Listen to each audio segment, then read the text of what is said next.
Улуттук өндүрүмгө басым жогору. Казакстандык бизнесмендер төө жана бээ сүтүн иштетүүчү кургак сүт чыгара турган жаңы ишкана ачып, андан ары ишти кеңейтүүнү максат кылышууда. Мисалга алсак, курамында кургак сүт бар улуттук суусундуктар Түркистанда өндүрүлмөкчү.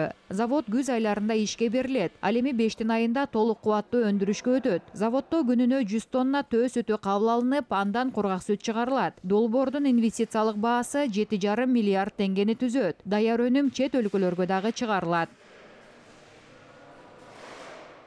Азыр өндүрүштү Кытайга, андан соң Европа өлкөлөрүнө, АКШ, Австралия сыяктуу мамлекеттерге экспортко чыгаруу планы бар.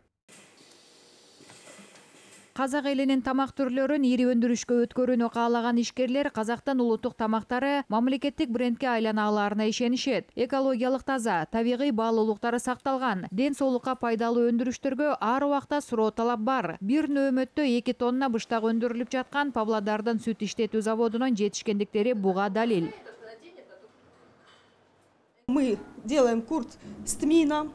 Биз курутту жыпар-жыттуу зире, мурч, туз менен жасайбыз. Таттуу кычкыл түрлөрү да бар. Табигый баалуулуктары сакталып, турпаты да өзгөчө. Алдыдагы планыбыз сатыкка кызыл быштак жасап чыгаруу. Хотим доработать ее, разработать этот новый вид продукта. Рынокко чыккан 6 жылдын ичинде бул завод өндүрүштүн 100гө жакын түрүн өндүргөн. Ата-баба кесибин улантып, заманга ылайыкташтыра билген ата мекендик ишкерлер улуттук өндүрүштүн кеңири өндүрүшүн жолго салып, уникалдуу өндүрүшчү аталууга болот дешет.